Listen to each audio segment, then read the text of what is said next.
You're listening to Podcast PXN, a video game podcast delivering a player experience news. Let's go. What is up, guys, and welcome to Podcast PXN episode 277. I am one of your hosts, Daniel Prindle, aka Dan is DTM on Twitter, and I'm joined over Discord by the not the Nintendo aficionado. I couldn't stop myself. Nintendo aficionado and hardcore casual, his new name he wanted me to say for him. Roshan Warner will return next week. But I am joined by the host of Large Popcorn and video producer at The Gamer, Christian Macias at ISO Christian. It's very nice to meet you. I'd like to know about Oh my god. Okay. OpenCritic predictions. No. Wow. I see. Incredible. New hit single there from Christian Macias. Hey, you watch your mouth. That's a 13-time Academy Award nominated song you're talking shit about. I didn't talk shit. I You am. should be, Dan. You should be talking Yeah, I shit am. about it. I am. And the reformed Tarkov Teletubby and my fellow Spartan Gage Dempster at Gilbo Biggins. Reporting for duty, sir. Never. I was gonna say you need to come up with a different line for that. But wait, I saw you use that soundboard, but it didn't play. That was weird. I don't know. Something wrong. Thank you to everyone watching us live and participating in the chat. Just as a reminder, we are live each and every Wednesday at 8 p.m. Eastern Time on youtube.com/@podcastpxn and twitch.tv/podcastpxn as well. The topic of the show this week is our 2024 OpenCritic review predictions. It's going to be a fun time here. So let's go ahead and jump right into it. Christian. Yeah, so just to kind of set the stage here, last year we did this, I think twice. We did it at the beginning of the year. We laid out a couple of games. We gave our predictions. And I think we revisited later in the year and finished those out. And so we just guessed what we think the OpenCritic score was going to be. And we did OpenCritic because, well, we use OpenCritic for Fantasy Critic games, don't we? So we stuck with it. One thing to note is that last year we had 19 total games on this list. Not to say there were only 19 big games last year, but that out of the ones that we covered, we only ended up doing 19 of the bigger games. Already in January 2025, that list is way bigger, and I'm including the wild card 2025 games, aka games with TBD release dates for 2025. We're at 31 games already slated for 2025. So, because we have never scored one of these things before, I figured it would be a nice time to go over the rules. We can score 2024s, and then we can dive into 2025 predictions, if that sounds okay. Let me know if you want to tweak this, but I'm thinking that we do a +1 point if you get within 2 digits of the actual score, and a +3 points if you get the exact score. That way it keeps things a little bit spicy, and we really want to try to nail the exact score. But that way it gives you could get some points if you get close enough. I don't know how that sounds to you guys. Within 1 digit each way or within 2 digits? 2 digits, 2 digits each way. Okay. So let's say you guessed 83 and the actual game was 84 or 85, let's say. You still get +1 point for getting close enough. I don't know how Gage feels, but I feel like ±1 would be, I don't know, because then that gives you kind of a 2-point leeway. But how did... Oh, so you get the span of 3? Right. You want to go down by 1? We can do that. We can tweak it on the fly. OpenCritic prediction. Okay, so you get what was your original? My original was within 2. You get 1 point within 2. So if a game scores 85 and you guessed 87, you'd be in the clear. But under Dan's supposed pitch, no more than 86 or no fewer than 84. So a 1 point cushion instead of a 2 point. What if we do Windows tighter. What if we do both? How does that work? 1 point within 2 score, 2 points within 1 score, 3 points dead on. Okay. That's fair. 1 point within 2, plus 2 within 2. Within 1. Within 1. 3 points for exact score. I like that. Yeah. I like that. That is spicy. That is spicy. Mm-hmm. All right.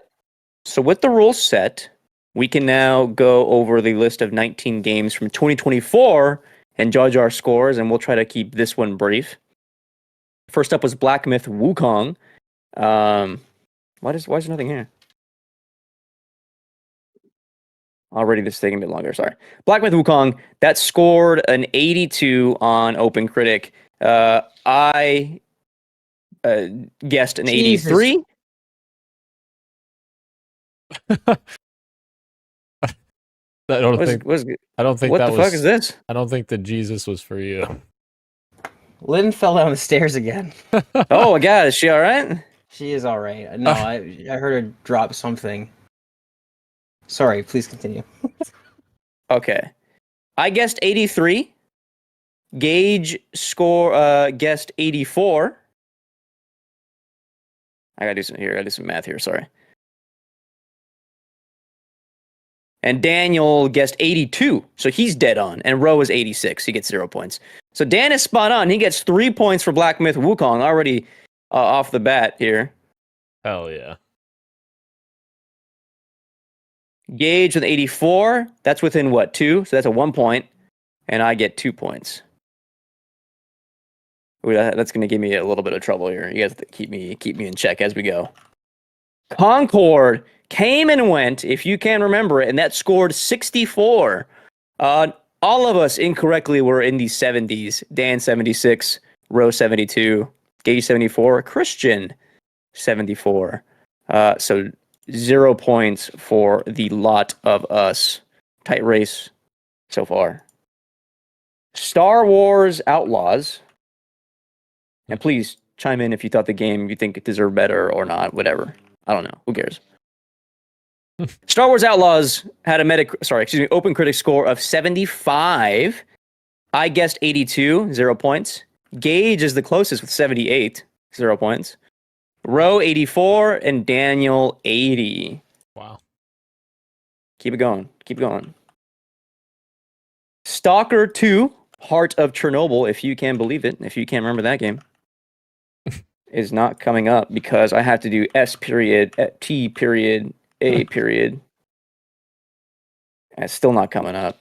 You would think their search engine would be a little bit better for that kind of stuff, but Right.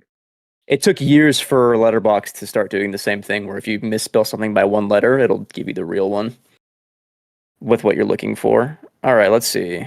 Stalker 2, Heart of Chernobyl, was a 74 actual on OpenCritic, and none of us correctly guessed it because we're all in the mid to low 80s.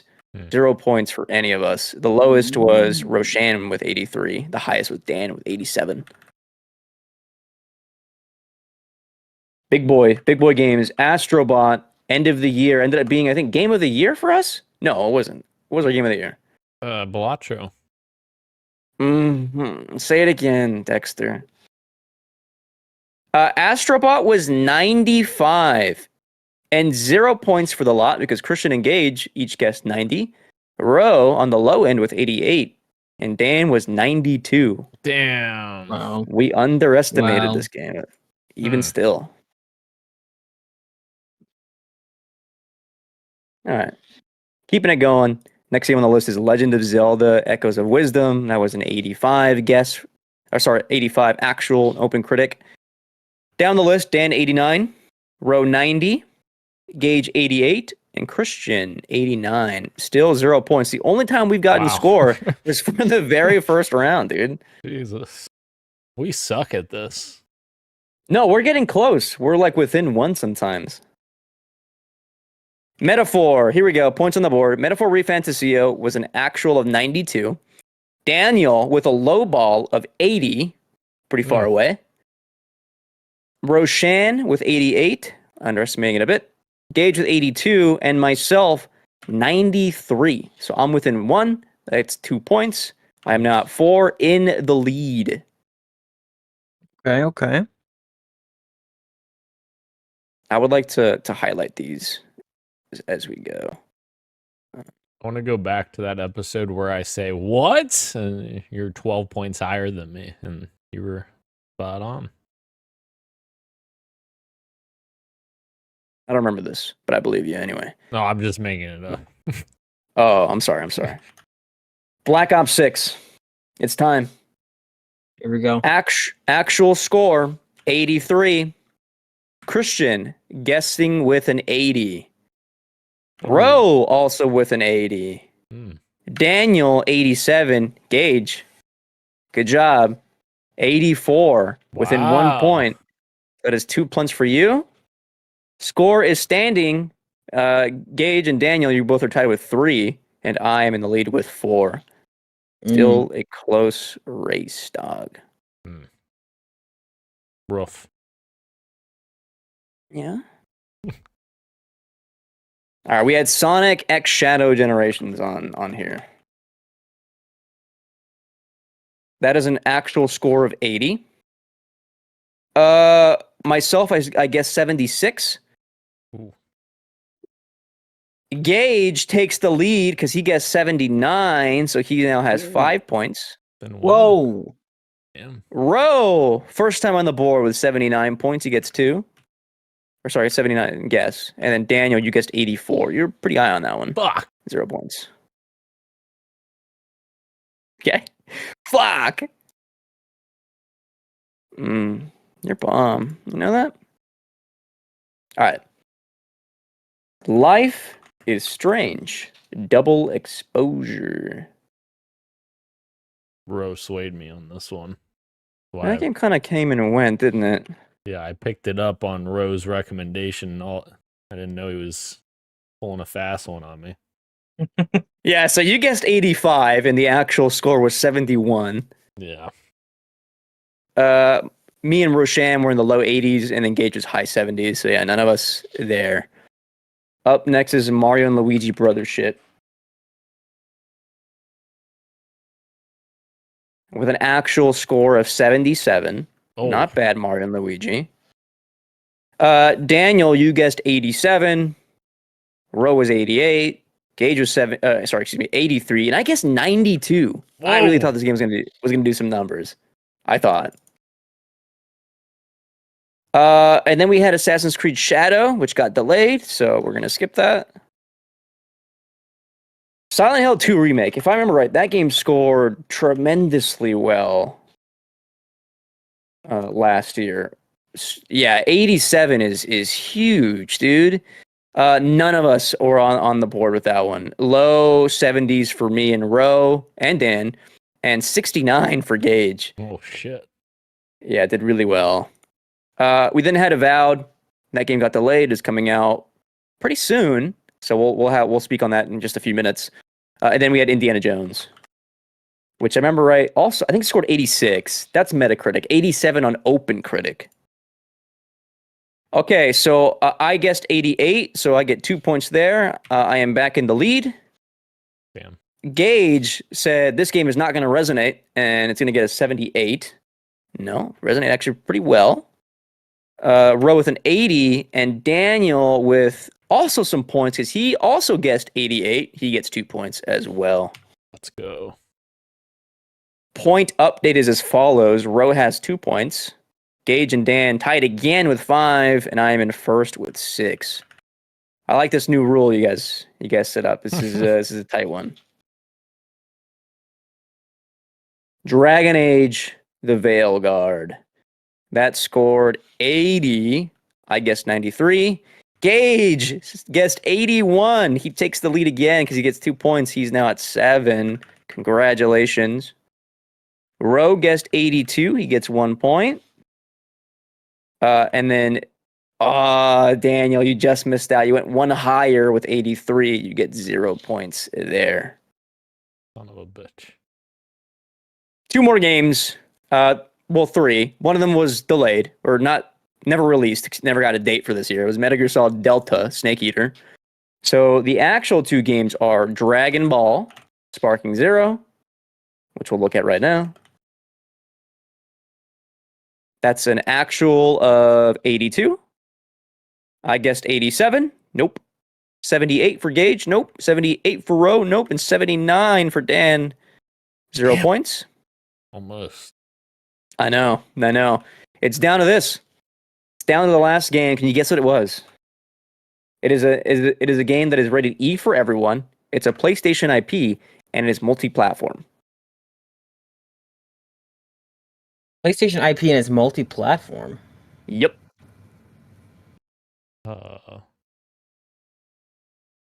Helldivers? No. No, Helldivers is M, I think. Oh, you're right. Correct. Duh. Yes. Yeah. Duh. Yeah. That is Lego Horizon Adventures with an OpenCritic score of 71.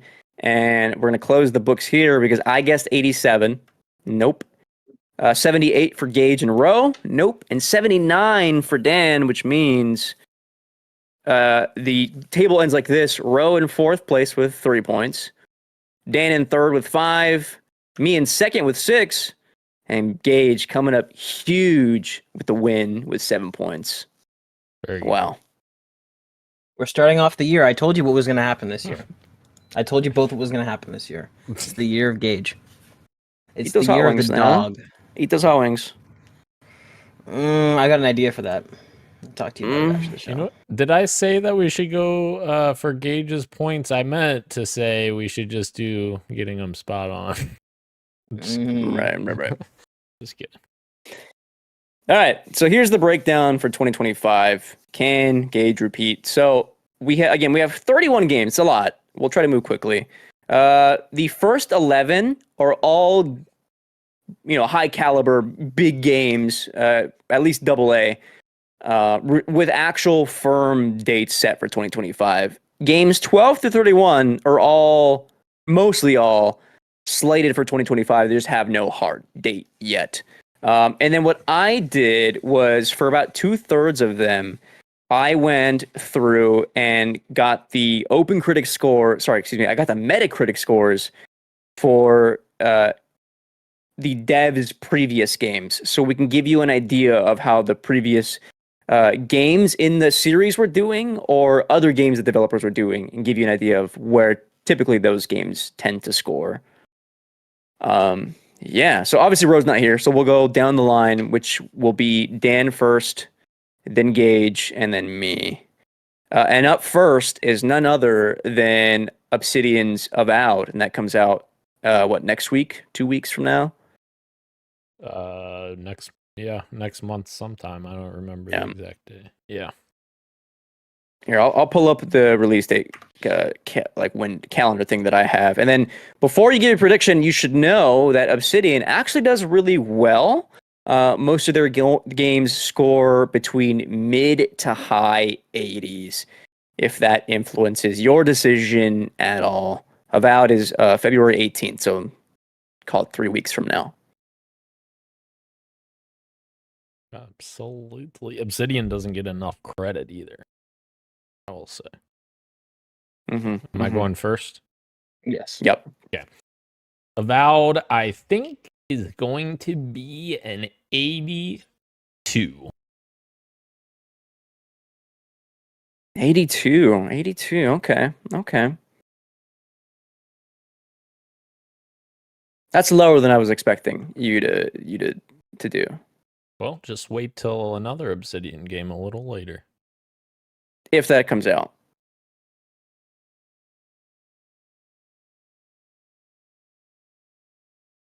Come on now. Just kidding. Kirk told you congrats, Gage, by the way. Thank you, Kirik. What am I doing?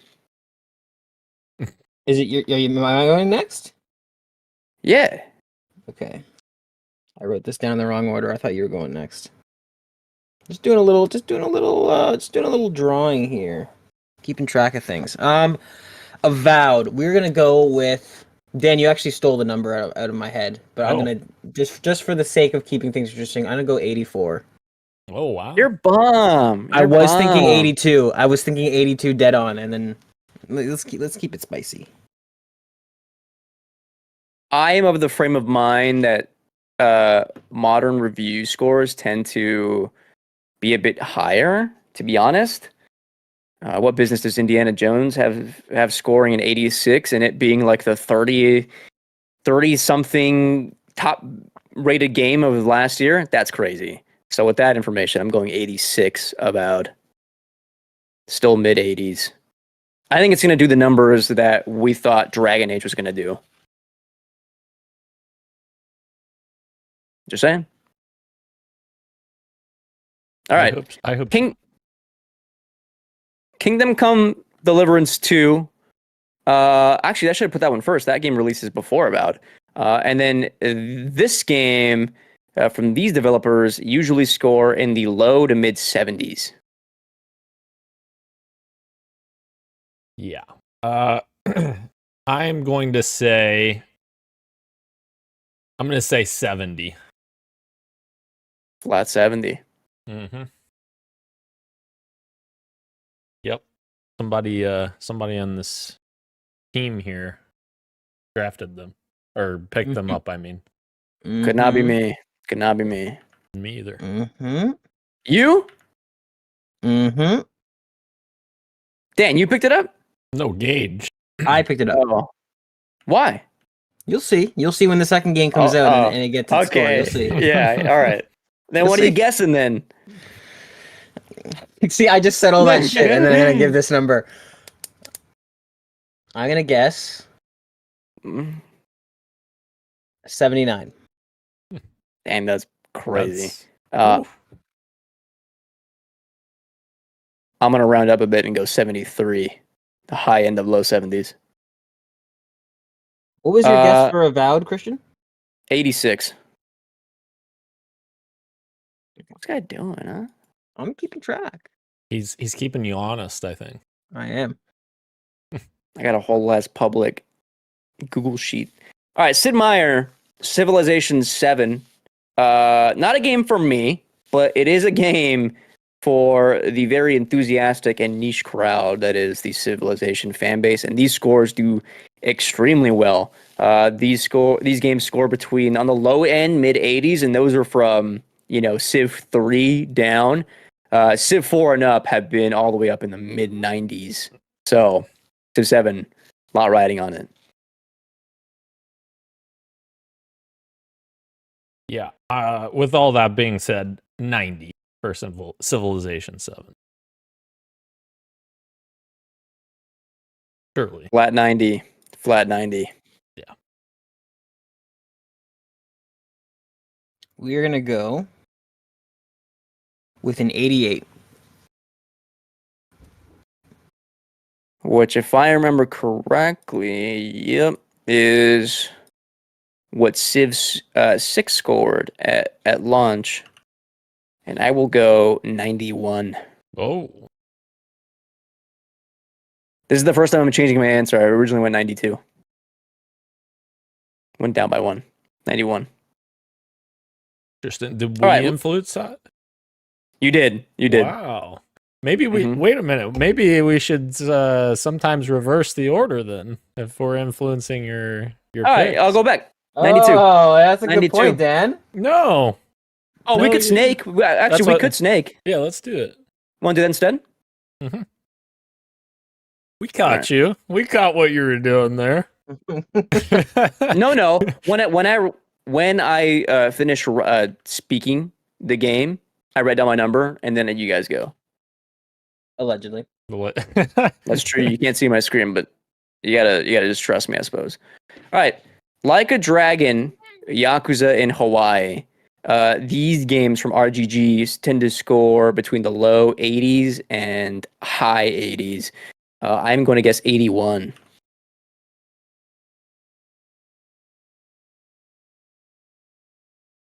H. I am going to guess. 78. Whoa. Shit. That's a major drop for them. I respect it. I'm gonna say 87. I don't know what Christian said. Did you say 87? It's at 81. 81. Okay. 81. Mm-hmm. 87. Solid. Up next is Monster Hunter Wilds. These games in this series tend to score between the mid 80s and low 90s. Dan goes first here. Okay. I'm going to say 89. No, now wait. Does that count as me saying 80 because I paused there? Oh, here we go. A little Different fucking game. throwback there.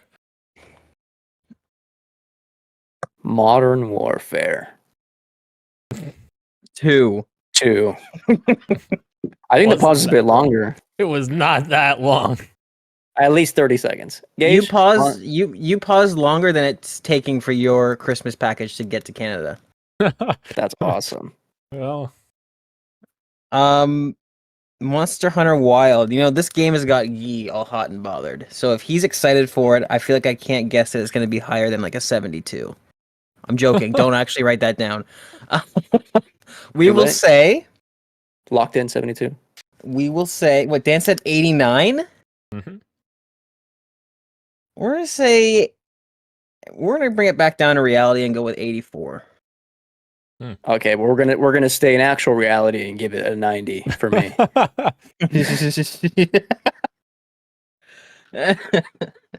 right, it's gonna snake back to me. Up next is Split Fiction from Hazelight. A Way Out scored in the high 70s, and then gosh, what was it? It Takes Two was in the high 80s. I think Split Fiction is going to continue the trend, their upward trend. It's going to be massive for them. I'm going with 91. Whoa. Okay. Good. Holy crap! Probably a bit too high, huh? No, hey, it's a good guess. Good. Damn, higher than Monster Hunter Wilds. Like looking at that side by side. Well, whatever. All right, Whatever. Who gives a shit? It goes back to me then. Yeah. Yeah, we're gonna go. We're gonna bring it back down to reality. We're gonna go with 87. That's a solid guess. I won't lie to you. We're gonna go 88. All right. Fuck you guys then. Assassin's Creed Shadows. I know we give Ubisoft a lot of shit, but most of these games in the series score between mid 70s and high 80s. Mid 70s is usually the outlier. Most games of their series are scoring in the high 80s. And that's even the modern ones. Valhalla and the other one. Not Mirage. Origins, I think. Yes. Those are mid to high 80s. So Shadows is up next. I believe Kind of a tricky one, to be honest. I believe this is the Valhalla team that made this, or like primarily, I guess. I'm going to say 78.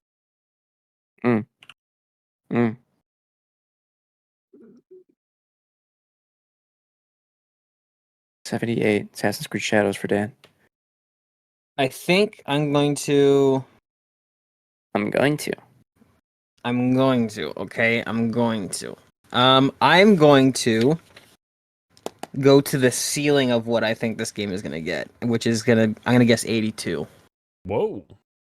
Dude, we're similar minds. This is a hard one because I think them getting X amount of months for polish and this being like the big bet for Ubisoft is like, you know? Mm-hmm.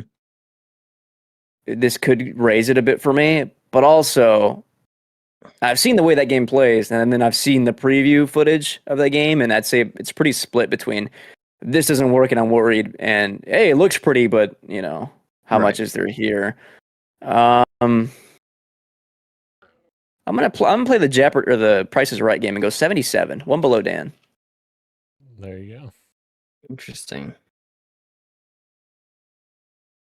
Up next is Atom Fall. I couldn't find anything on this studio. I don't think. I found like their Steam page, I think, but that was for like it had a different name than the actual developer. They're an indie team, I think, doing a AA game. Rebellion, yeah, Rebellion's made a bunch of stuff. They made the Sniper Elite series. Hyper Elite, yeah. They back in the day they made Aliens versus Predator game, which I loved that game. I feel like people slept on that game, but I got a little confused because I saw like they were Rebellion something on one end, and then in Steam they were Rebellion something else, and I was like, I want to make sure this is like the same team. I'm not quite sure, so I skipped giving the previous one. Yeah, I don't know if this one has like a firm release date, but it's scheduled for like a certain window in spring, or sorry, in 2025, not the whole year. I'm nervous for this one. I don't know how well it's gonna do. I'm gonna guess 74.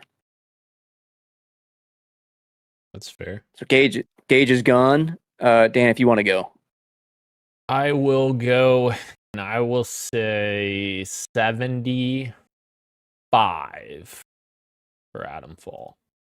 Okay, I'm back. Atom Fall. What are you giving Atom Fall? What have been Elite the guesses so far? developers. I guess 75, and Christian guess 74. This is the Sniper Elite developers. Yep. You guys are definitely in the right ballpark. We're gonna go with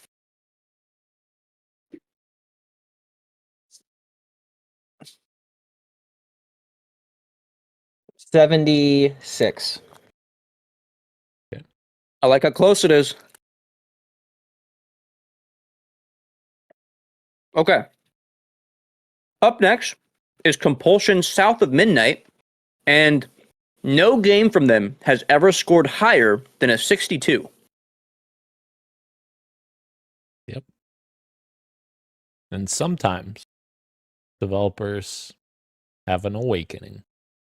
And Is it snaking? Is it am I go first now or no? I went out of turn because I was away. Right. Okay.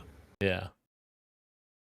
South of Midnight is going to get, for the first time ever, a 78 for Compulsion. Respectable. You want to hear something crazy? Here we go. Please. For the first time ever, Compulsion is going to. I regret my score already.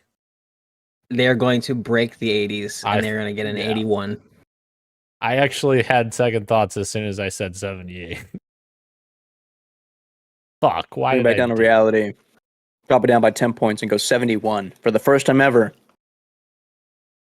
You're Such a crazy. hater. This game is going to play so well with reviewers. It's Hey. Oh, with reviewers. That's which is different. who gets the score, who gives the scores. Yeah, what are we predicting here? I don't care what Skill Up thinks. I care what OpenCritic lands on. All right. Let me take one more bite.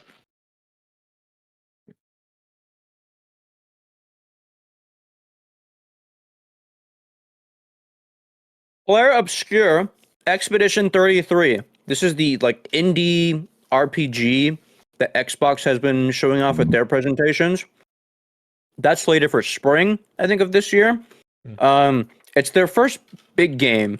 It looks really pretty, but I don't know how well it's going to do. I think for a game of this scale and scope, I think maybe low to mid 70s is where I'm kind of ballparking right now. If I'll have to settle on a number, I'll go 74 for this one. Mhm.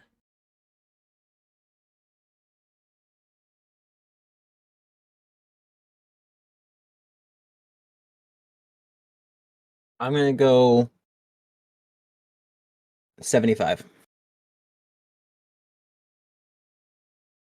feel like the story of this game kind of sounds interesting, although this game is not for me whatsoever. I'm gonna say 76.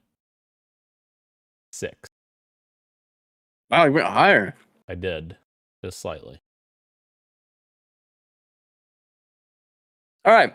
It's Software, Doom the Dark Ages. Nothing but high 80s from them recently. Where is Doom the Dark Ages going to hit? Daniel. Doom the Dark Ages is going to continue its strong run, and it's going to be at 88.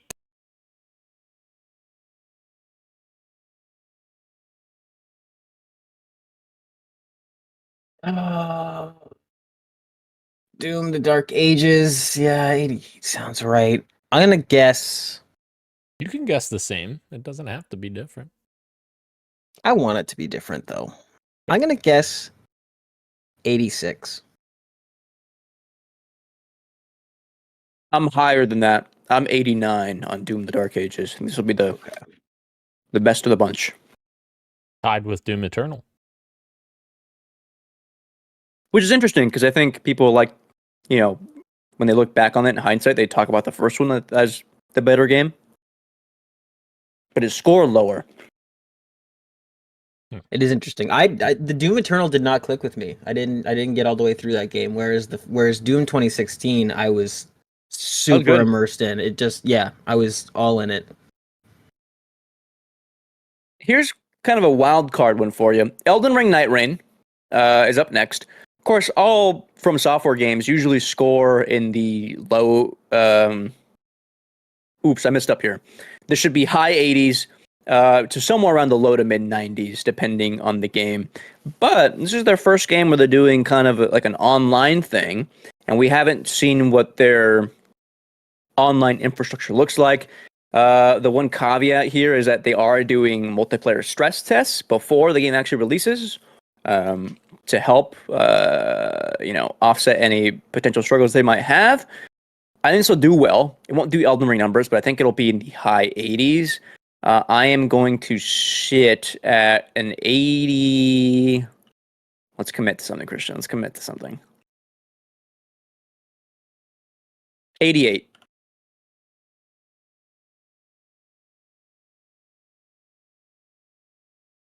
I feel like of all the games that we've talked about so far, this is the hardest one to try and pinpoint. Like you said, it's such a curveball. I'm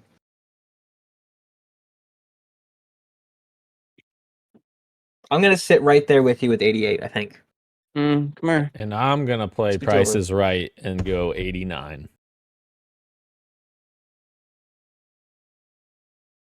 Engage and I get points on this one, and you don't. See? We'll see what happens. I'll laugh when it gets a 90. All right, Dan, let's see what happens when we get to Remedy's FBC Firebreak. Remedy's games tend to score between the low 80s. Up until recently, it was high 80s with Alan Wake 2. Mm-hmm. Yeah. FBC Firebreak, I am going to say 81. I will be guessing a clean and even 80. And I'm right there with you guys with 79. Okay.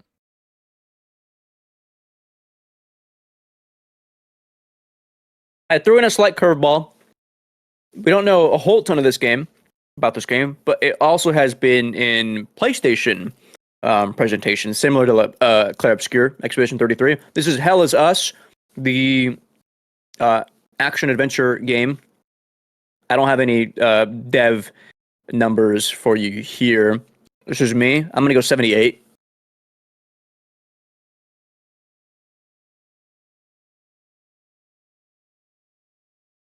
I'm gonna guess 79. What the hell? I'm going to just take a left turn here and say 77. I don't know. Left turn, and meanwhile, it's like right there with us. I honestly wasn't even listening to what you guys said because I was trying to figure out what the developer was, and then I looked at their games and I'm like, what the fuck is this? So I have Rogue Google open Factor. just in case you don't know this one either. Crimson Desert, the open world RPG that is inspired by like everything. Tears of the Kingdom, Final Fantasy, Assassin's Creed, all these fucking games. Developed by Pearl Abyss.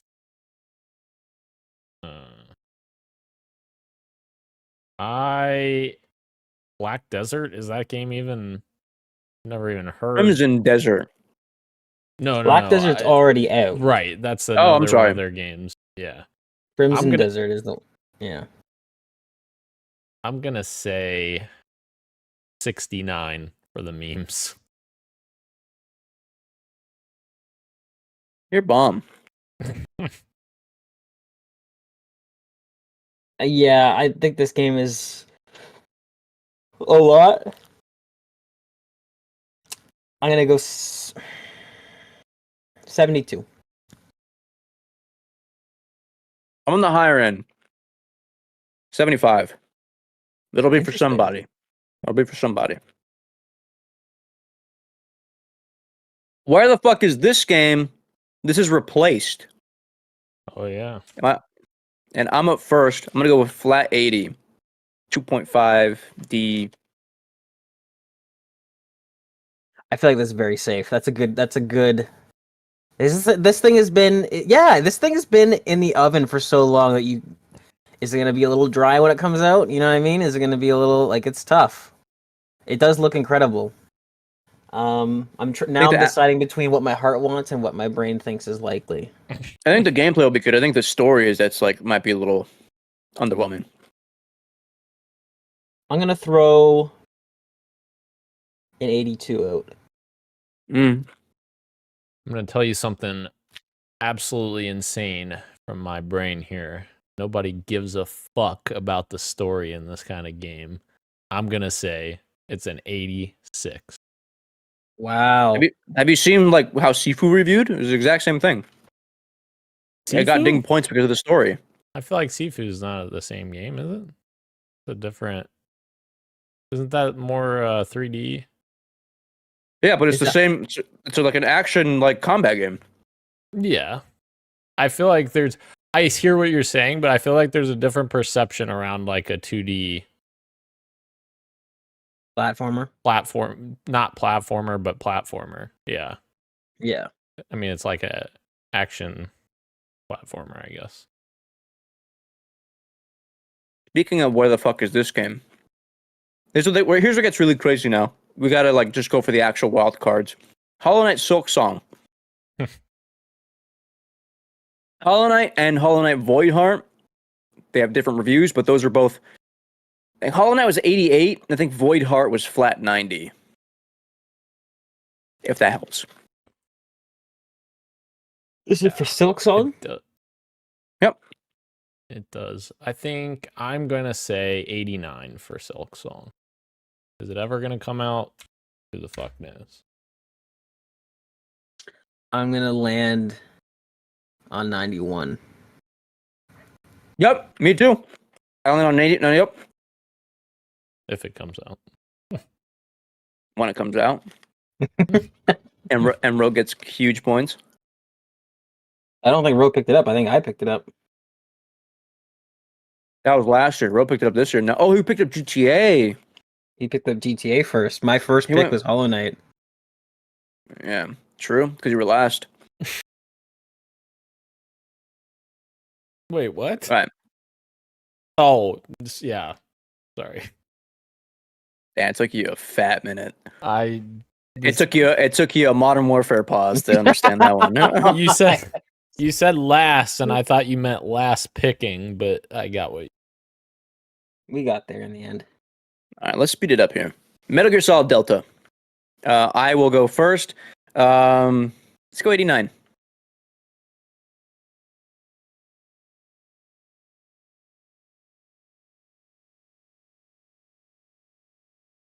This is a remake of Metal Gear Solid 3. Yep.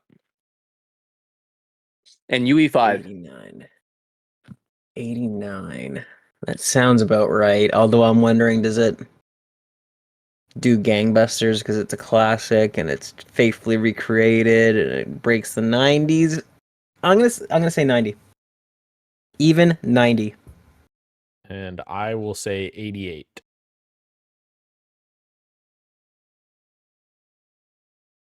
All right, Dan. You've been waiting for this. Oh, I have? Outer Worlds 2.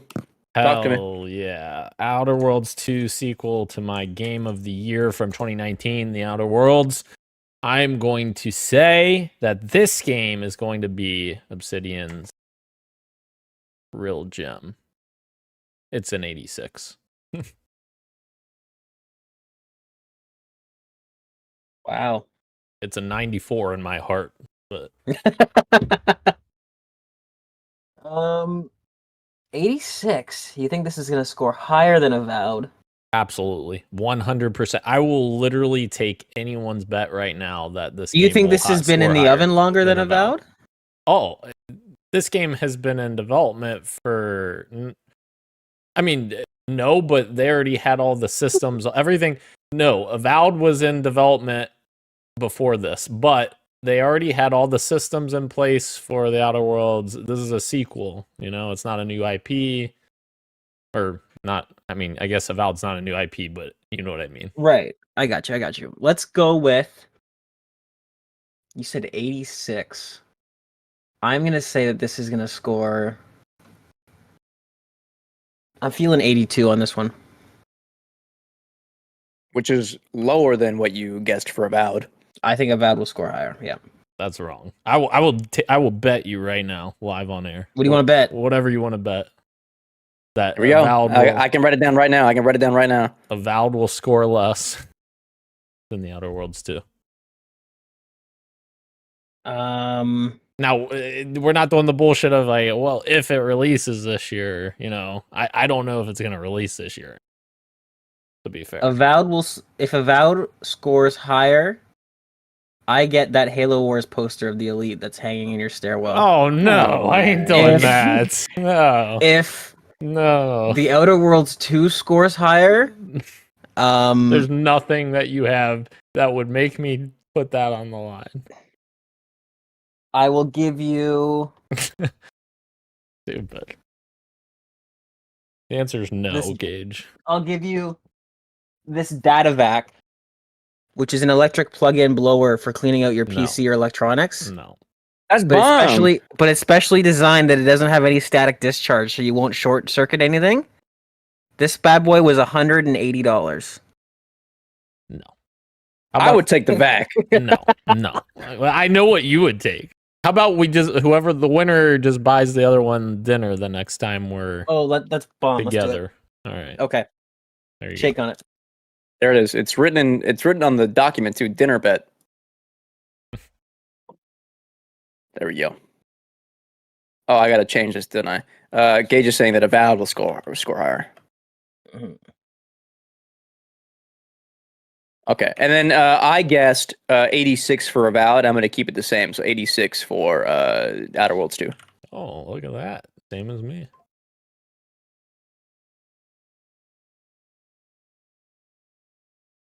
I can't prove this, but I had that number before you said it. I believe you. All right. I threw Rematch in here because it is the next game from Slow Clap after they did, what was it, the first one? Absolver and then Sifu. Rematch is the soccer game that they're doing. It's multiplayer. Big question about multiplayer for me here. I'm going to go 77. I'm in the same ballpark. I think it's one question of whether will the multiplayer work and will it feel good, and it's another question of does this team know how to monetize and have a reward progression track, et cetera, et cetera. I think there's a lot of variables. I'm gonna say 79 is my guess. Oh, okay. And I'm gonna squeeze right between you guys and say 78. I wish I was going first for this next one. Metroid Prime 4. Metroid Prime 4, which is it coming this year? Did we get definitive I think it Well, did. it had the date on the last trailer. Okay.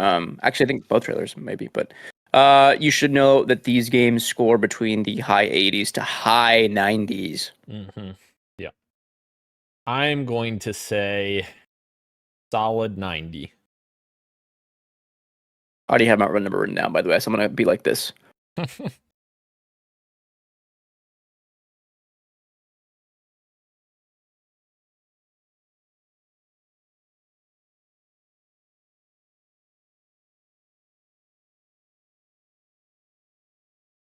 Hey, Christian, go next. I don't know. I don't know. I'm thinking. 94. 94. 94.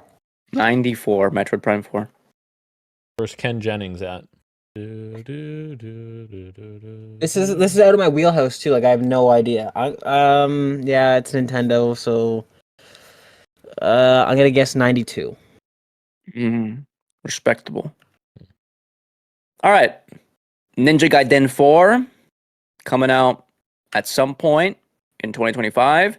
These games score between the high 70s and low 80s. I think this game being co-developed with what's their face? Platinum Games Mm-hmm.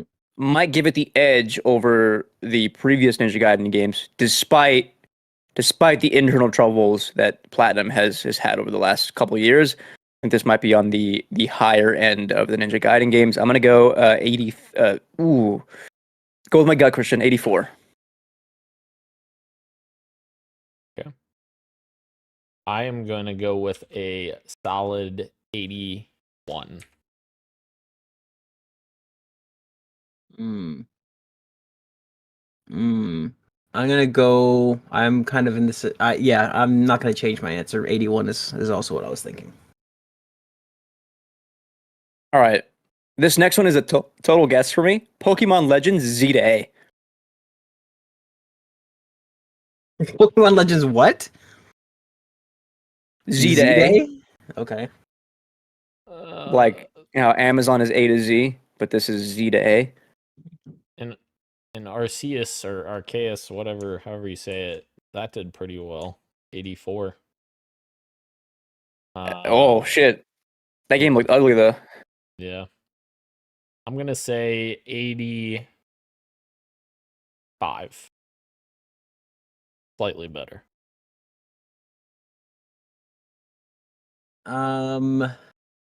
This game is.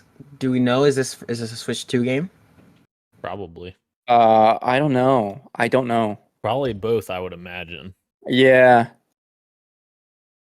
Right, but it's being developed for Switch 1. That will be playable on Switch 2. Yes. But sometimes reviewers skew that. Like, they'll play it on the Switch 2 mainly. That's what I'm trying to think. Yeah. Oh, wow, this performs really well. Because otherwise, there's been, people are starting to get tired of the performance issues. I don't know. Right. I'm going to go 81. That's also what I went with. 81. Go. Up next is Death Stranding 2. And I will tell you right now that the original scored an 82 and the director's cut scored an 85. I'm going 90. I love that for you. I love that for you.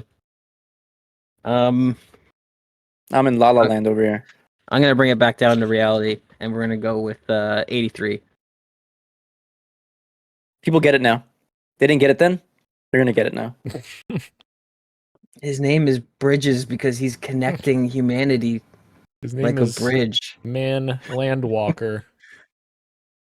Because he's a man that walks on land. Oh, his name is John Naked Ass. He's gonna make fun of an actually original name. Petty John? Officer Master Chief 117. All right, 84. 84. Biblical. Another Sony exclusive, Ghost of Yote. Sucker Punch usually score games in the low 80s, and that's including the better reviewing games of Infamous. Mm-hmm. I'm gonna say 85. You and I are pretty similar. Nice. I'm going to go 84. I'm one higher than Dan. I think 86. I think this will be their best reviewed game. After polishing from Ghost of Tsushima. All right, we got a couple more games to go. Looks like 6 more. Fable. It's a huge question mark for me. It's developed by the Forza guys.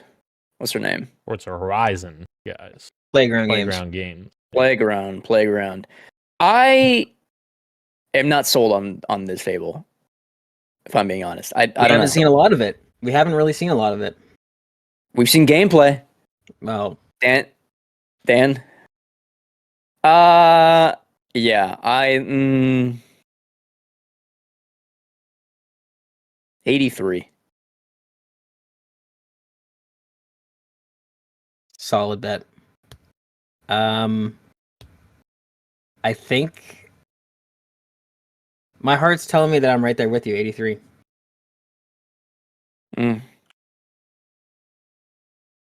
I just want to say, Playground Games doesn't make bad games. Not to say that 83 is a bad game. They don't make RPGs. Right. But Playground Games have never made a game that is below a 90. So Had they made an I'm RPG? sorry. That's not true. Forza Horizon 2 was below 90. I was still searching when I said that. But sorry, what'd you say? But have they made an RPG? No, they haven't made an RPG, Christian. Then But developers can expand their horizons and still have That's great true. scores. they can You know? they can expand their Forza Horizons. Yeah, Some might say. exactly. Yeah. And I'm going to say they're getting an 87 on Fable. Wow. But I don't know that it's coming out this year. Also very fair. Yeah. Mafia, the Old Country, the latest in the series. I forgot to get devs stuff for this one.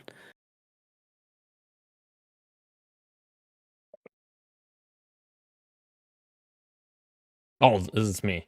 It's you. Yeah, sorry. Mafia, I'm going to say I want it to do really well, but I'm thinking it's probably going to be around to like an 80. I'm close with you. Go ahead. What was that? 78. 78. And I was 79. So 80 for Dan, 78 for Gage, 79 for myself.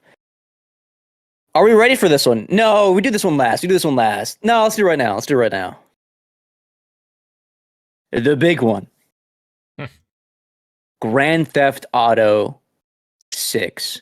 If it comes this year, what is it scoring? Now, developer previous, Rockstar Games, that team, it's not the same team from, the days of 3 and San Andreas and 4 when those games are doing really well, but 5 also did really well. And by really well, I mean all these games were scoring in the high 90s. Grand Theft Auto 6, though, kind of a question mark. Do they still have the magic? Of course they do. 95. You're worrying me there for a second. It's like, it's the same team that did Red Dead as well. It's all one team. Yeah, I know. 95 is actually a bit low for me. Can't tell. I almost went a different number. Wait, let me see. I just need to see what the OpenCritic is for Red Dead. I almost went 2 different numbers, actually. I'll tell you that after. Yeah, I'm thinking...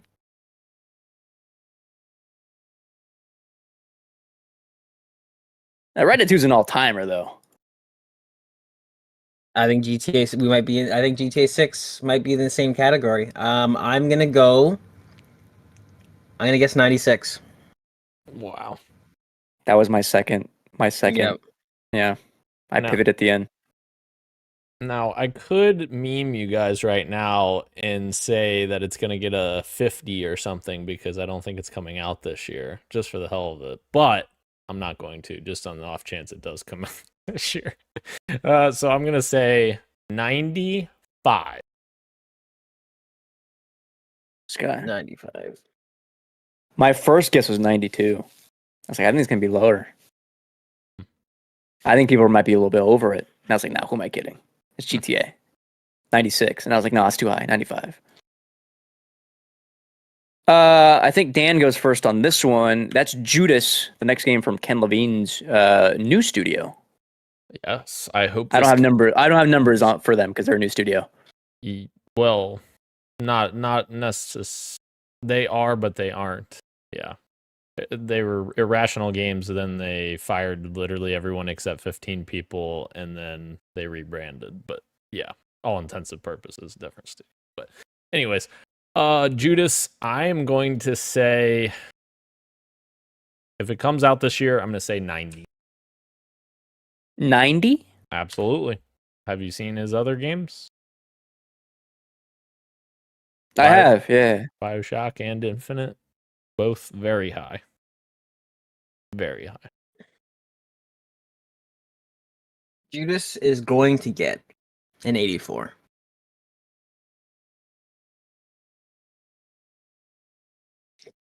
Let's bring it back down to reality. You said 84? Correct.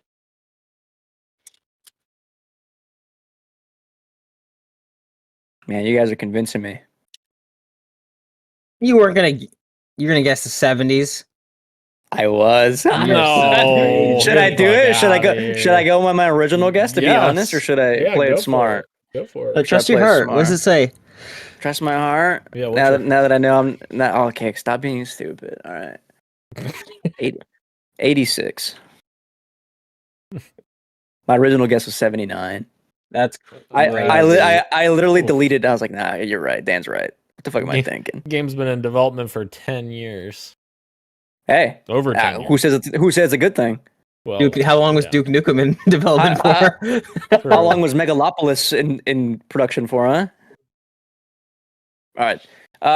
Time to say what's up to Randy Pitchford. I'm joking. He fucking sucks. Borderlands 4 is coming out supposedly this year. The big question mark is a Borderlands game going to work in the year 2025? Because these games, I don't know. Well, Borderlands 3 wasn't that long ago, but it feels like some of the humor is a little bit outdated, even from then, 6 years removed. But that game was in the low 80s. Some of them were in like the high 70s, but the Borderlands 1 and 2, I think, were mid to high 80s. So the question mark is, where is this game going to land? You know what? Old Faithful, go 79 here. Let's use it for this one.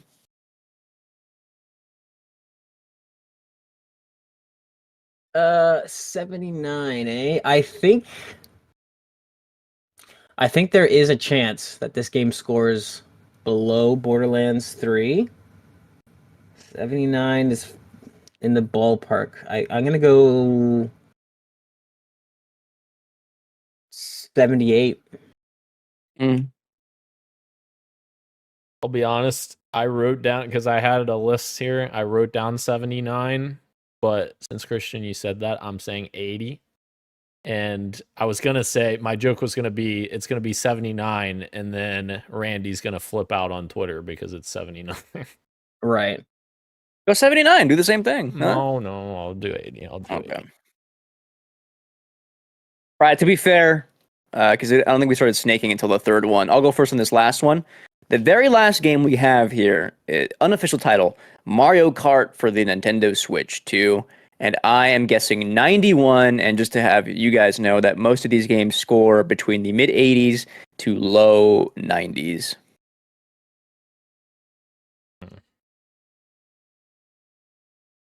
This game's going to, I'll jump in real quick. This game's going to be called Mario Kart Ultimate.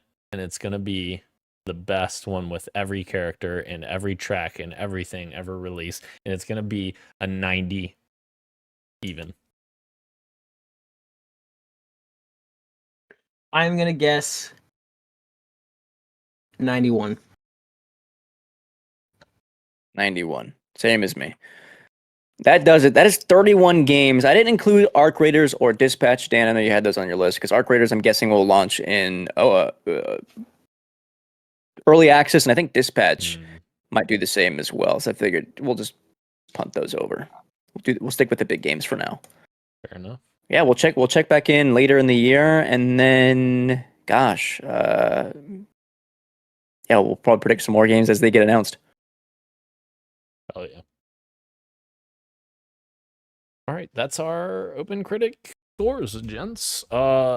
let's jump through the news real quick here. I know we're limited on time, but we didn't get to this last week. Nintendo Switch 2 is officially real, and it is here. We got an announcement. We didn't get to talk about it last week. We got an announcement trailer, and Gage and I were both correct. They did show off very small amount, but next Mario Kart game. Yeah, we had an actual prediction that we wrote down for Switch 2. And I said, we'll show off no games. Gage said it will have a sizzle reel with unannounced games. And then Dan was the only one that was right and said Switch 2 reveal will show at least one new game. Wait, Gage? Oh, Gage said Switch 2 reveal will have a sizzle reel with unannounced games. Oh, plural. They didn't do that. They didn't do a sizzle reel or have unannounced games. They had Mario Kart in the background. It's not a sizzle reel of unannounced games. That's one game they showed off in the background. That's true. You know what? When we have the full team here, we can deliberate about half points and such, because I feel like... we don't even do that for points. We just do that just for fun. Listen. Gage is ready for more points. He already won. Oh, do we not? Is that not a point-keeping thing? No. All right, then I don't care. All right. So we Can got I say? Oh yeah.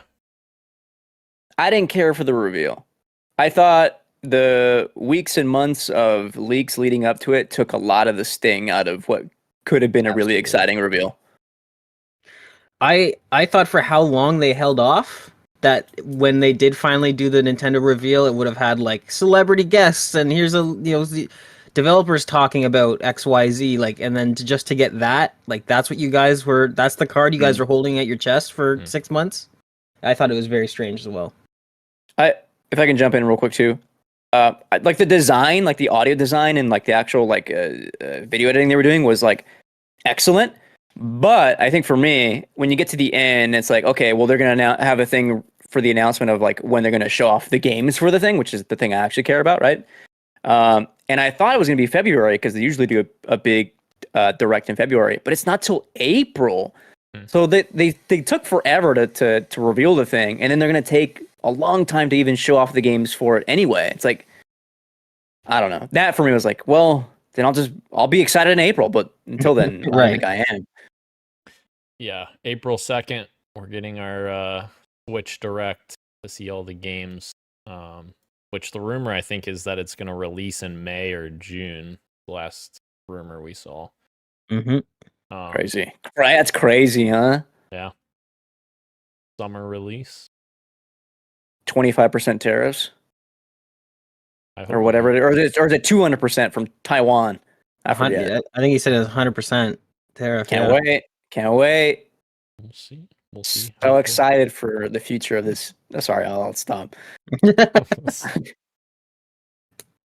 Yeah, we did get a look at 24-person races in the next Mario Kart game, though. People counted 24 players, so that's pretty cool. They also said that backwards compatibility with the Switch would include pretty much all the games, but certain games may not be fully compatible, which people are assuming that means like Nintendo Labo in games that use like the IR camera, because the new Switch doesn't have that. Can I say, when we first heard that the next Mario Kart is going to be like a revolutionary new Mario Kart, granted, we haven't seen it in like its full effect, but judging off these snippets of like gameplay, I was a little like unimpressed by the fidelity of Switch 2. But then you realize, well, they're also selling this thing on the Switch, and it was primarily developed somewhere in between the tail end of Switch and Switch, beginning of Switch 2. So yeah, it's not going to look the way I'd imagine the next slate of Nintendo games would look. It's kind of like Breath of the Wild to me, that ran like shit on the Wii U. It was on the Wii U, yeah, but it ran like shit. It's going to be like that, I think, again. I'll tell you what, it ran like shit on the Switch side at some points too. No, yeah, true. And then, how much do we think the Switch 2 is going to cost? Which some people are weighing in, analysts are weighing in on what they believe. Of course, this is before any tariffs or anything like that comes into play. So who knows how that's going to affect it? but many of these answers slightly varied, with one number that kept coming up over and over again: $400. Dr. Sirkin Toto of Canton Games called the $400 price point the price that they need to succeed. He says he cannot see a lot from the trailer that would justify them charging $450. Of course, that would be a step up from the $300 original Switch. But I can't. One thing. Yeah. The new Joy-Cons. If they're also mice and whatever technology they have in them, could bump it up to $450, $449.99 USD. Yeah. I still think $399. I think it's gonna $400 price. That would point. be ideal for sure. Yeah. Is my prediction gonna come true of a PC game coming to the Switch? We'll see. Is that one of your predictions that you said at the beginning of the year? Yep. I think it's honestly a really solid. If that feature is true, it is. If that feature is true, there's no better way to display that in a quick little. That's and true. by the way, oh, there it is. Yeah, I think you're onto something, Dan. might be. You had 2 Switch predictions for our predictions episode. That's crazy. I did. All out. I'm a Nintendo fanboy now. And there's a new Nintendo aficionado in town. Yeah. Yeah, he renamed himself to the hardcore casual, so. All right. Moving on to the other news of the week item. We just got a look last week, right after our episode, of the Xbox January Developer Direct. And apparently it's the year of the Ninja, as we already talked about in our predictions a little bit ago. Ninja Gaiden 4 got announced. Of course, that's alongside Ninja Gaiden Ragebound that was already announced coming this year. And Ninja Gaiden 2 Black, which is an HD remaster of the original game in Unreal Engine.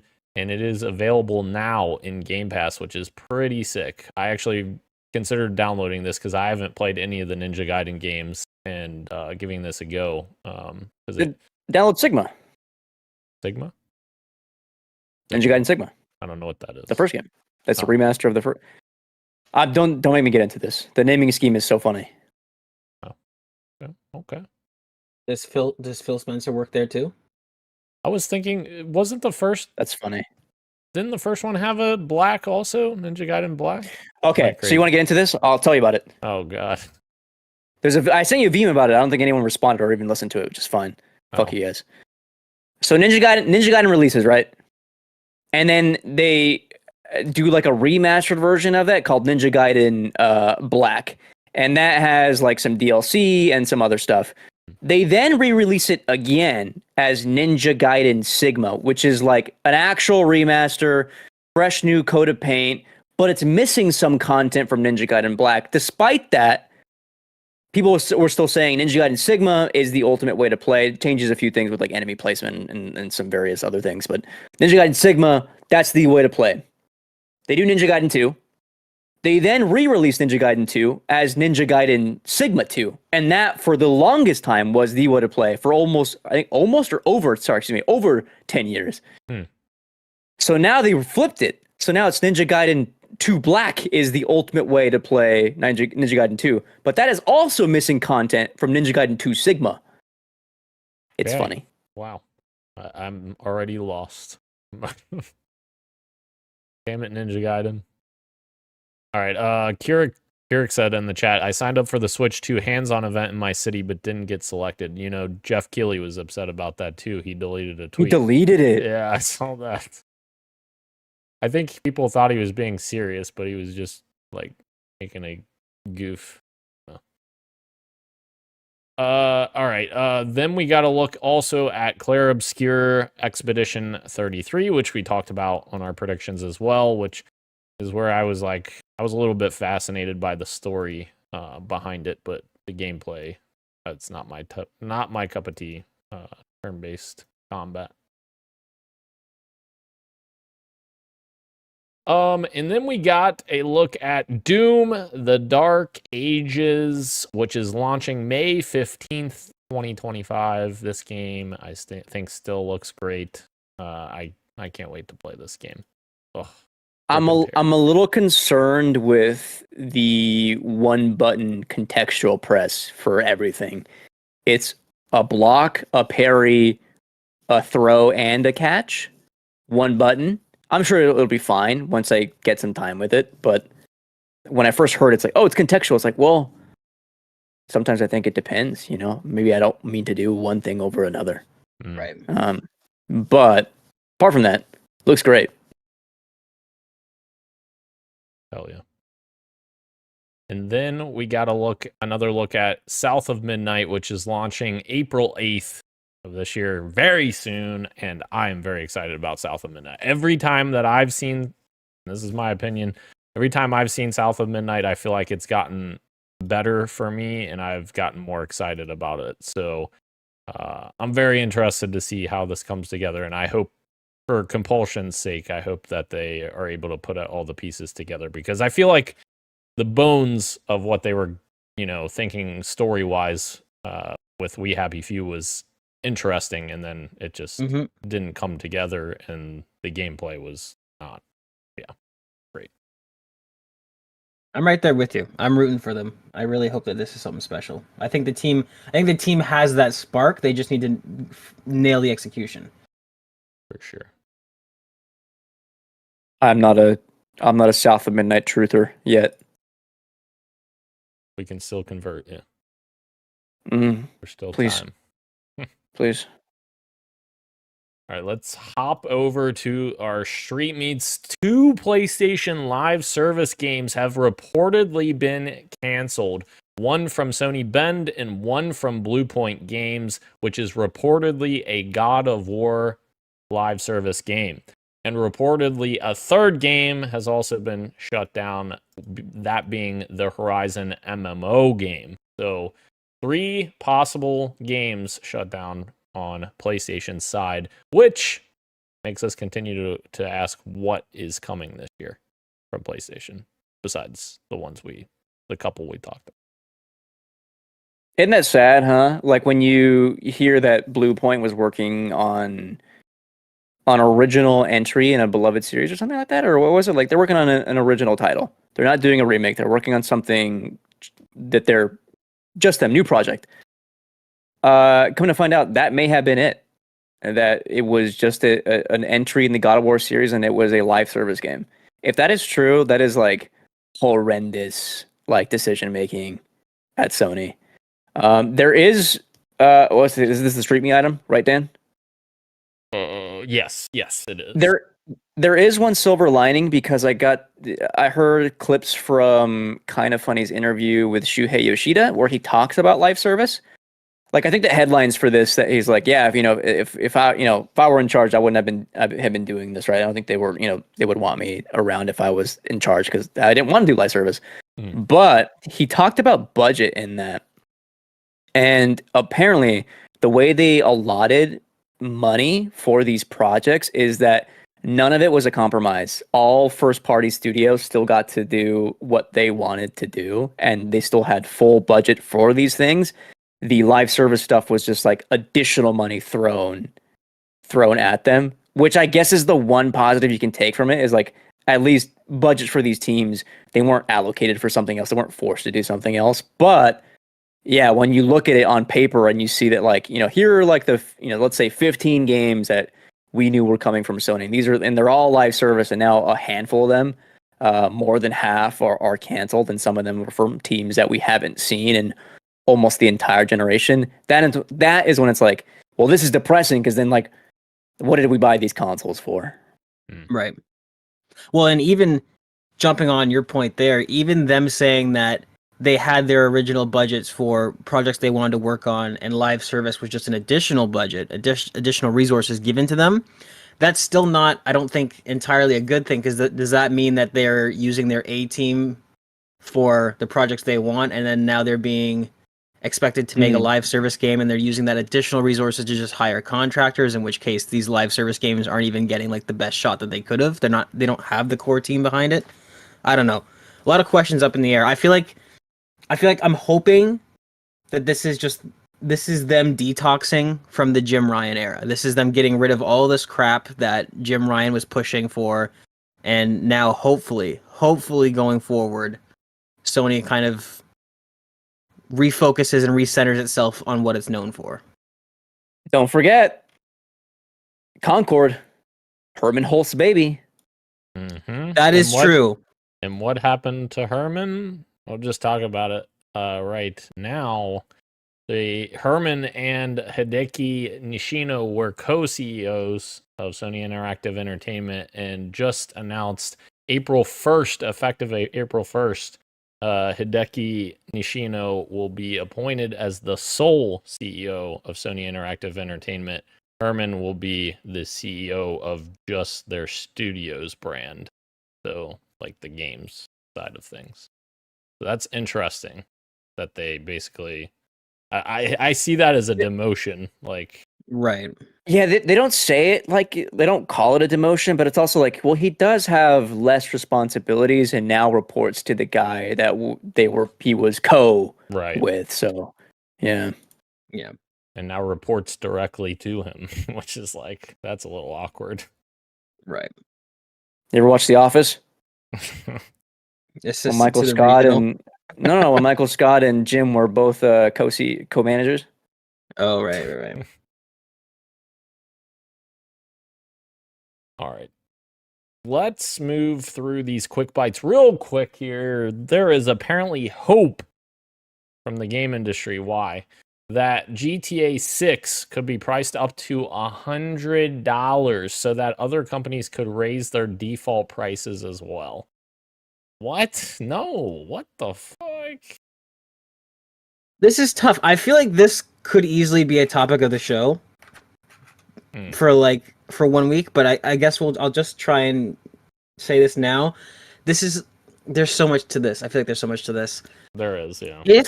If any developer warranted $100 price tag, it is Rockstar. The problem is that as soon as they pull that trigger, and like I saw Christian there give a little head shake.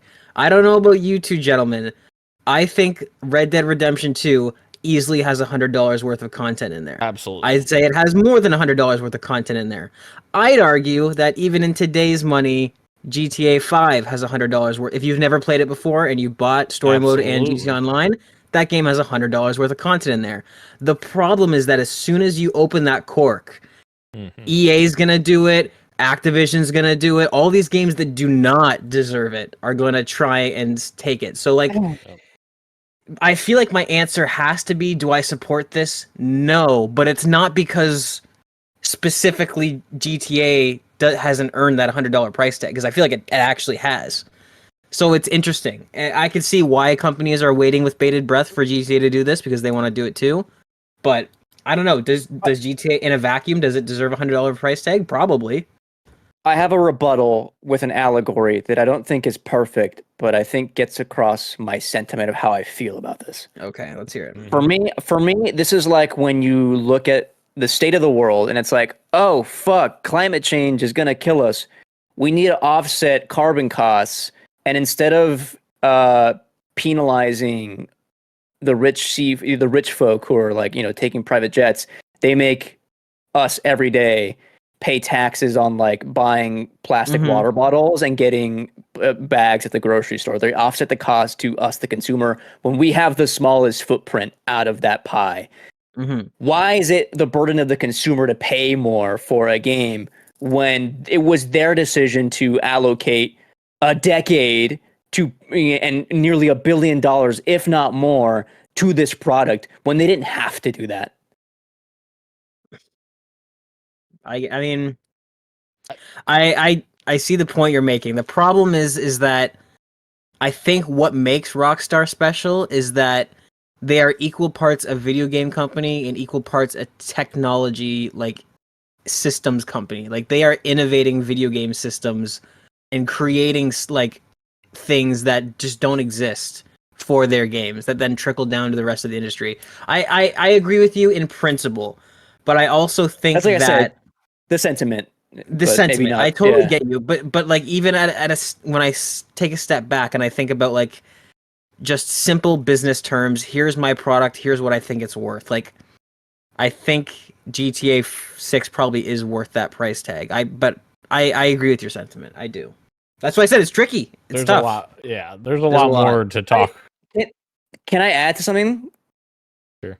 I think that cork has already been opened and people have been doing this already. They just haven't noticed they're doing it. And people like you, Daniel, have already been partaking in this.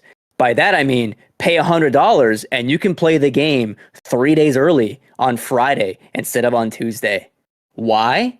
No fucking reason. Oh, wait. We need to have Same this. Game, We need to have but this 3 as days early. We need to have this Topic as of a the show? topic of the show. There's just too Okay, much here, all right, but perfect. that's not the entirety of that. Like that, what you just said there isn't entirely true. That is anti-consumer. That is an anti-consumer practice. No, and I'm not saying should be frowned upon. No. I'm not saying that. I'm saying there's more to those versions of the game than just 3 days early Right. access. Anyway, we've got to keep. We will come back to this. Well, yes, I think this. I have thoughts. first I have, little like, week- I have psychological studies that I read about with this. Yep. We will It goes come back to grocery stores again. We will come back. All right, the next quick bite. There is a study that has found that a majority of game developers are using generative AI already, despite worker concerns. The majority of surveyed developers, 52%, said they work for companies that use generative AI, with 36% reporting that they personally use such tools for game development. While the majority of surveyed developers are working at companies that use generative AI, 30% of respondents said they believe generative AI is having a negative effect on the video game business, up 12% from 2023. A lot of bad shit with generative AI. We don't. Did I send you the DeepSeek tweet, Gage? No, I didn't. I'm going to send it to you right now. Okay, I'll check that. I can't repeat it on the show.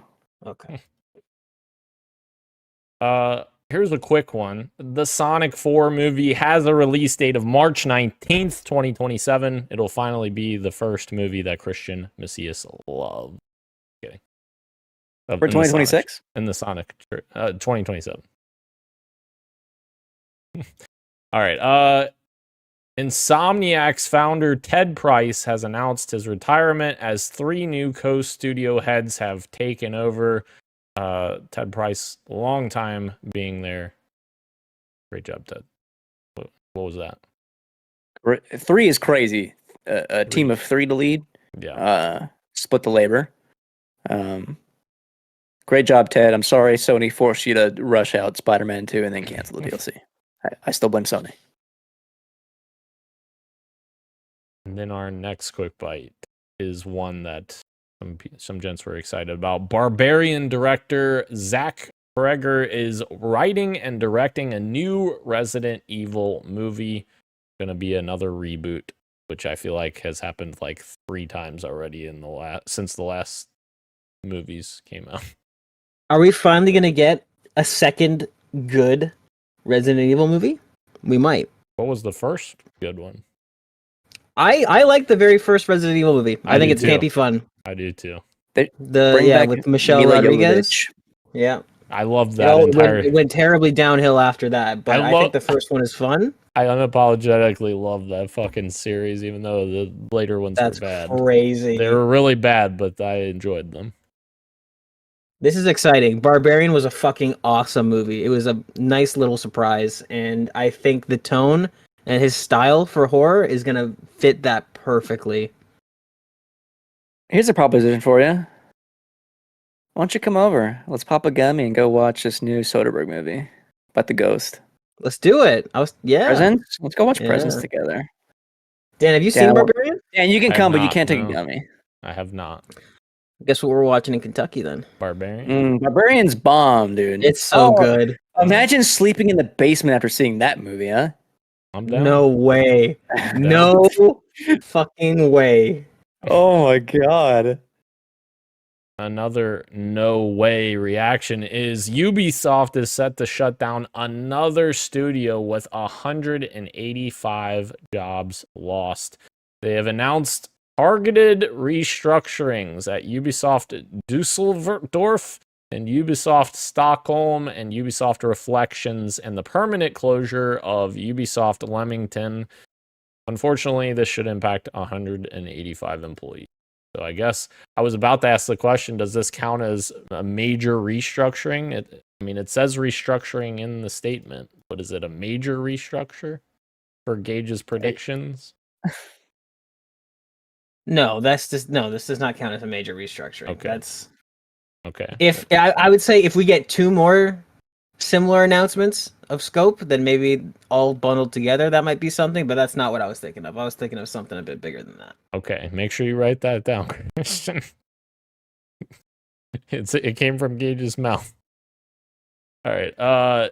The next quick bite. People Can Fly has been announced as a co-development partner for Gears of War E-Day. Of course, People Can Fly made Gears of War Judgment back in the day. They also made Bulletstorm.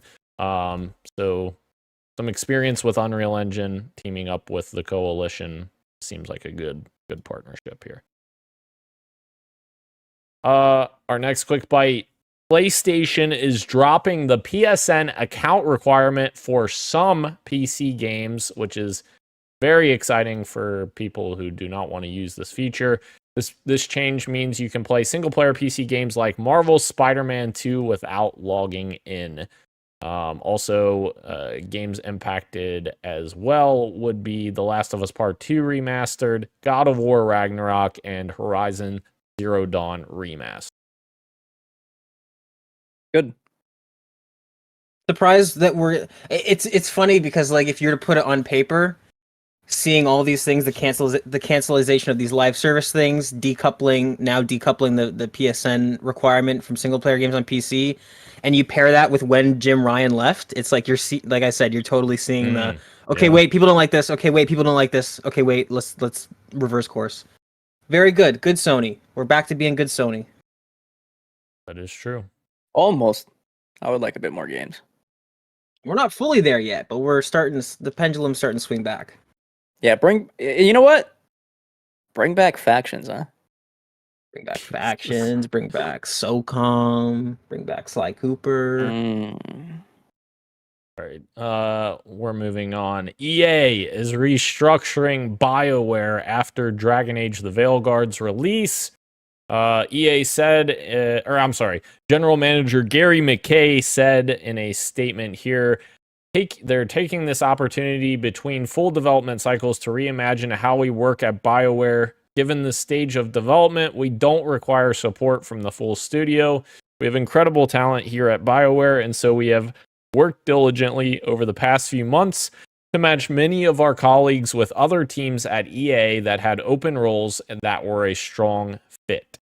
So it seems like they're focusing back on Mass Effect only, but it seems like the other people that are kind of in limbo, I guess, are going on other projects with other teams at EA.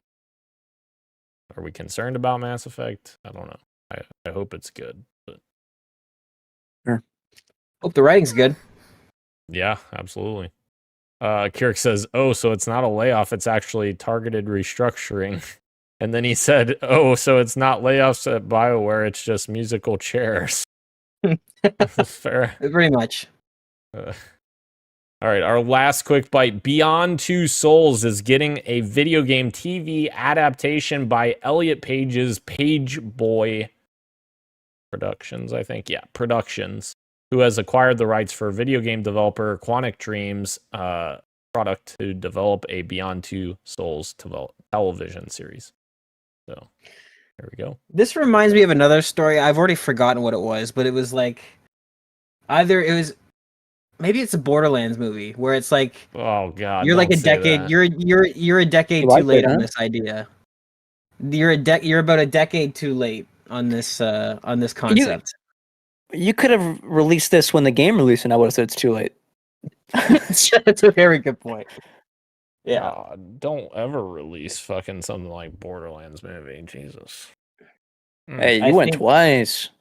No, I didn't. I went once. Didn't you? Oh no, it was the once. No. But you said that was too many times. Yeah, it was awful. All right, let's do a very quick fantasy draft check-in because I don't think there's any major updates. There is one pickup for $7 from Rose Devil Publisher, which is, of course, Christian's team. He acquired Ninja Gaiden 4 with a bid of $7. I thought about picking up, but then I was like, I don't think these games really review that well, maybe. Solid 80-something points is all I need. That's fair. That's exactly what I said about Borderlands 4. Dan, there is an True. update to Fantasy League. Somebody's in the lead now. Oh, there are Somebody's actual in the points?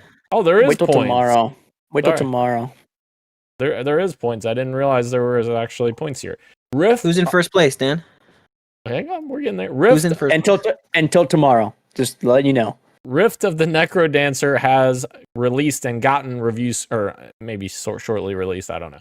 Has gotten review scores. It is at an 82 on OpenCritic, and Gage has 12 points on the board. The first team on the board for 2025. There you go, 12 points. Gage is in first place for the first time ever in Fantasy Critic. For one day. Just wait. Wait till tomorrow. And of course, Christian's referring to tomorrow's release of Citizen Sleeper 2 Starward Vector, or I'm sorry, Friday. Release is Friday. Yeah. Embargo's tomorrow. Oh, okay. Gotcha. And then Gage has Kingdom Come Deliverance 2, where he's going to lose all of his points on February 4th. Just kidding, Gage.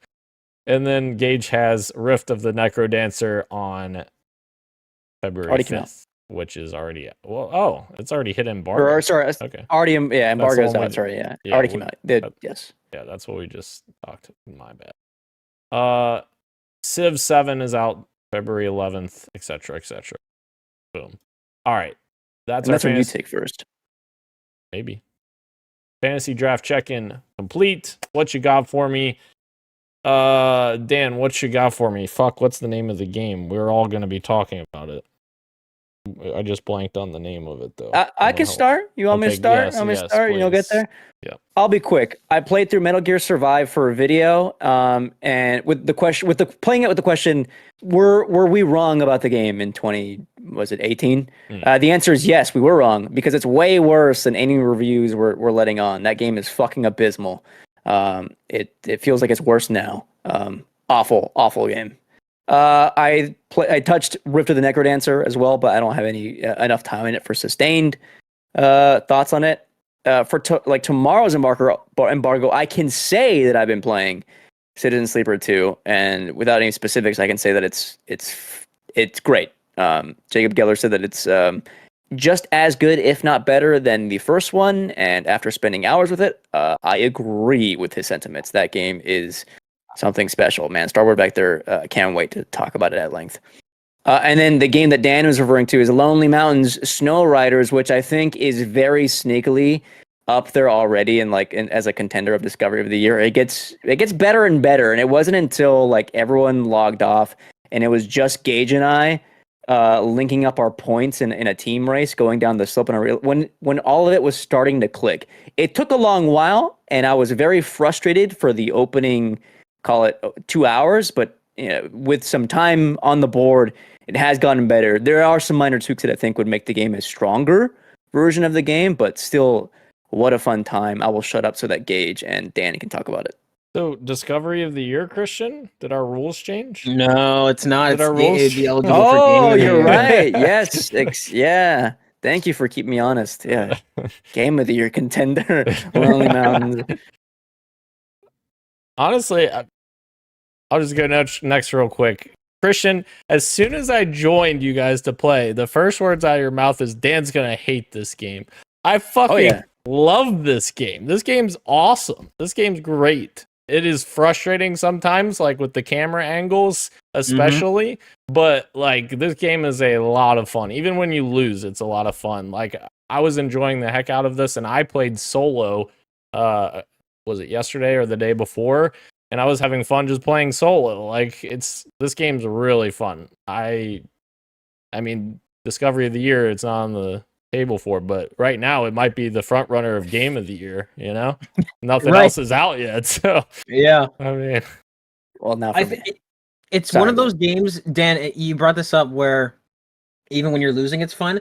There are certain like indie games, party games that you play where it's like if you're the first one eliminated, you're just sitting there and you're bored and it sucks. Yeah. But like when you're playing Lonely Mountain, it's like if you're the last one to get down the hill and everybody's spectating you, it's a different vibe. Like everybody's joking, you're riffing around, and like they're trying to tell you what to do, and it's a very comfy, very zen kind of vibe, and it's a fun little game. Yeah, it absolutely deserves a shout out. I don't think it'll end up on any of our lists come this year's end, but it's a cute little game. It's fun. I don't know if Zen would be the word I'd use.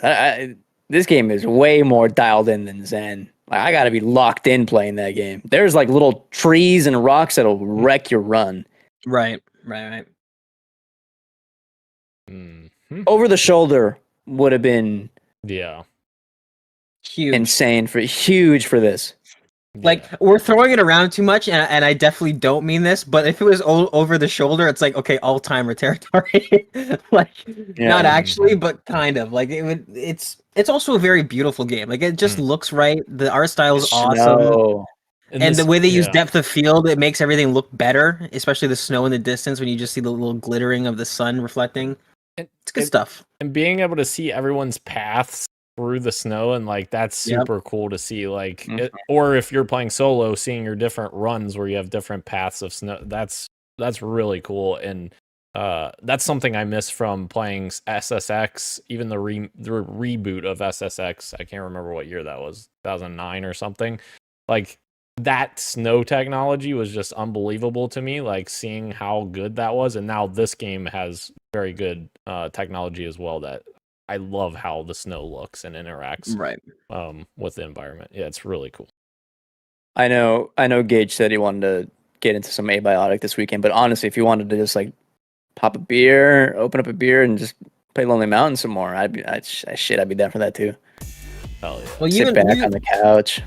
You and I always have an extra hour or two after everybody goes to bed. That's true. We're gonna get into it one way or another.